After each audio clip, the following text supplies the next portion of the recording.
Argentina fans of ইব্রাহিমপুরের পাগলামি দেখে অবাক বিশ্ব। সারা দেশ জুড়ে আলোড়ন সৃষ্টি করে দিয়েছে এই গ্রুপটা। লায়নেল মেসির 40 ফুট লম্বা আর 30 ফুট প্রশস্ত বিশাল এক জার্সি টাঙিয়ে চারিদিকে হইচই ফেলিয়ে দিয়েছে রাজধানী ইব্রাহিমপুরের কিছু আর্জেন্টাইন পার ভক্ত। তারা মেসির জন্য বিশাল অঙ্কের টাকা খরচ করে এই জার্সি টাঙিয়েছে। সংশ্লিষ্টরা বলছেন এটা দক্ষিণ এশিয়ার সর্ববৃহৎ ফ্যান মেড রেপ্লিকা জার্সি। এর সঙ্গে জড়িতরা বিষয়টিকে Guinness book of world record পর্যন্ত নিয়ে যেতে চান। শুধু তাই না, বিশাল এক বিলবোর্ড শোভা পাচ্ছে ইব্রাহিমপুরের গলিতে, যার নামকরণ তারা করেছেন world champions the wall of Immortals. নে দুই বেলা খাবি ফ্যান্টাস্টিক নিমক-হালাল সল্টেড বিস্কুট। এই বিশাল কর্মযজ্ঞের পেছনে যারা জড়িত তারা শোনালেন পেছনের গল্প। আসলে বিষয়টা হচ্ছে আমরা প্রতি বছরই আমরা বিশ্বকাপকে কেন্দ্র করে ইব্রাহিমপুরকে বিভিন্ন রূপে আমরা সাজিয়ে থাকি। তো সেই দিক থেকে বিবেচনায় মেসি যেহেতু এবার শেষ বিশ্বকাপ, তো আমরা ওই দিক ভেবেই আমরা এই বড় জার্সিটি করি। এই জার্সিটি নিয়ে আসলে আমি যখন একটু স্টাডি করি এটা নিয়ে তখন হচ্ছে আমি জানতে পারি যে এটা বাংলাদেশে তো প্রথমই হয়েছে। এছাড়াও বাংলাদেশের বাইরেও কোনো জাতীয় টিমের জার্সি এত বড় করে করা হয়নি। তো আমি বলতে চাই যে এটা দক্ষিণ এশিয়ার সবচেয়ে বড় জার্সি। সেটা অবশ্যই হচ্ছে আমি আসলে এতটা সাড়া পাবো আমি কখনো ভাবিনি। তো এটা আমি যখন স্টাডি করি তখন আমি একটু দেখতে পাই যে নাইজেরিয়াতে একটি জার্সি বানানো হয়েছিল, সেটা ওদের ঘরোয়া লিগের একটি টুর্নামেন্টের জার্সি। কিন্তু যদি করা হয় যে ন্যাশনাল টিমের জার্সি সবচেয়ে বড় কোনটা, তাহলে এটাই। এবং এটা আমি চেষ্টা করব, এটা চেষ্টা না এবং অলরেডি হচ্ছে আর্জেন্টিনা থেকে যারা এটা দেখছেন, পুরো আর্জেন্টিনা এই জিনিসটা নিয়ে আলোচিত। তো এটা অবশ্যই আমি এটা গিনেস ওয়ার্ল্ড রেকর্ডে অ্যাটেম্প্ট করব। কারণ হচ্ছে এই পুরো জিনিসটা আমরা আসলে করেছি বাংলাদেশ ফুটবল ফ্যান্স থেকে আর্জেন্টিনার ফুটবল ফ্যান্স এবং আর্জেন্টিনার সকল মানুষদের প্রতি ডেডিকেটেড করে। সো এটা আমাদের কাছে প্রাইসলেস। আচ্ছা, আমরা যখন এই জিনিসটা করব বলে ভাবি, তখন হচ্ছে আমরা এই জিনিসটা নিয়ে চিন্তা করি, মিটিং করি, বিভিন্ন ভেন্ডরের সাথে কথা বলি। অনেক ভেন্ডর আমাদের রিজেকশন করে, কারণ হচ্ছে এত বড় স্কেলের কাজ তারা কখনো করেনি। তো সেদিক বিবেচনায় আর কি আমরা 1 মাস 1.5 মাসের মতো এই জিনিসটা নিয়ে আমরা ঘাটাঘাটি করি এবং কীভাবে কী করা যায়, কোন ভেন্ডরের কাছে আমরা ভেন্ডর রিসার্চ করি। তো সেদিক বিবেচনায় আর কি আমরা লাস্ট এন্ড অফ দ্য ডেতে গিয়ে আমরা একটা ভেন্ডর পাই, সেটা হচ্ছে আশুলিয়াতে। এরপরে হচ্ছে আমরা এটা মেকিংয়ে যাই এবং মেকিংয়ের জন্য সময় লেগেছে 5 থেকে 7 দিন, 8 দিনের কাছাকাছি, 8 দিন সময় লেগেছে।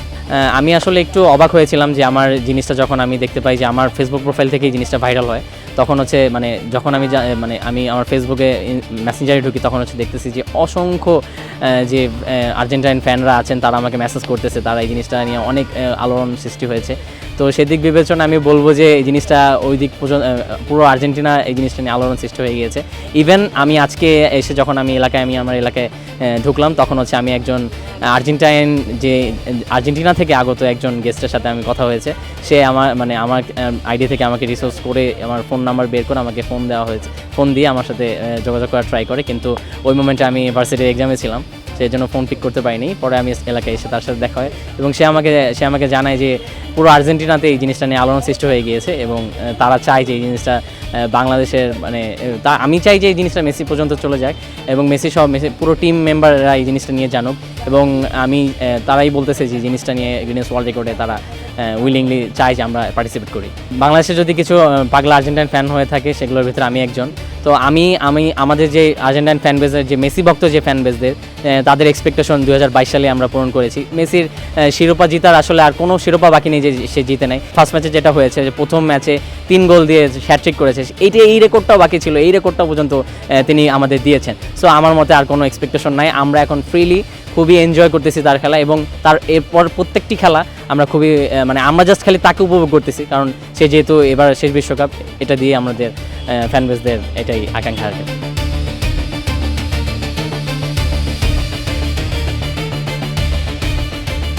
এটা আমাদের প্রতিবারই তো আয়োজন হয়। তো এই প্ল্যানটা করার জন্য আমরা প্রায় এলাকার সবাই একত্রিত হয়ে বসে দীর্ঘদিনের একটা পরিকল্পনা, 1 দিন 2 দিনে তো আর এটা হয় নাই।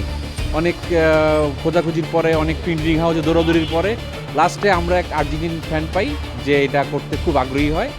তো সে আমাদেরকে এটা করে দিছে আর কি। আর নাম আসলে ওইভাবে বলার কোনো পারমিশন নাই, ওনার কাছে আমরা পারমিশন বলছিলাম যে আমরা আপনার নামটা উল্লেখ করতে চাই। উনি বলছে যে না, আমার নাম উল্লেখ করার প্রয়োজন নেই, সেজন্য আমরা উল্লেখ করতে পারতেছি না।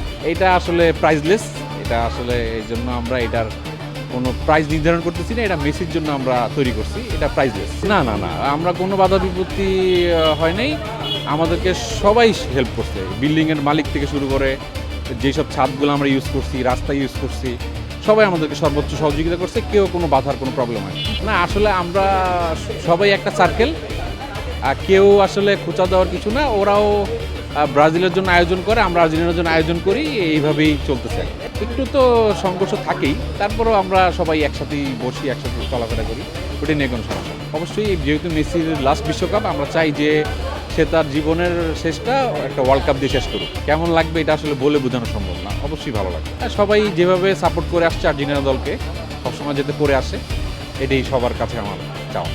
হ্যাঁ, সেও একজন লিজেন্ড ফুটবলার, অনেকে আর রোনালদোর ফ্যান আছে, তো ওনারাও চাবে ওনাদের যে কিংবদন্তি ফুটবলার ওনার কাছে যাক, আমরাও চাবো যে আমাদের মেসির কাছে যাক। তো দেখা যাক, ফুটবল তো আনপ্রেডিক্টেবল। জি, আমার কাছে বেশ ভালো লাগছে, যেহেতু আর্জেন্টিনার ভক্ত সেজন্য আনন্দটা আরো বেশি, দেখতে ভালো লাগছে। সুন্দর করে ব্যানার করছে, আর্জেন্টিনা ব্রাজিলের পতাকা লাগাইছে, মনে হয় তো আর্জেন্টিনা জিতবে, সেজন্য আর্জেন্টিনার উৎসাহটা একটু বেশি।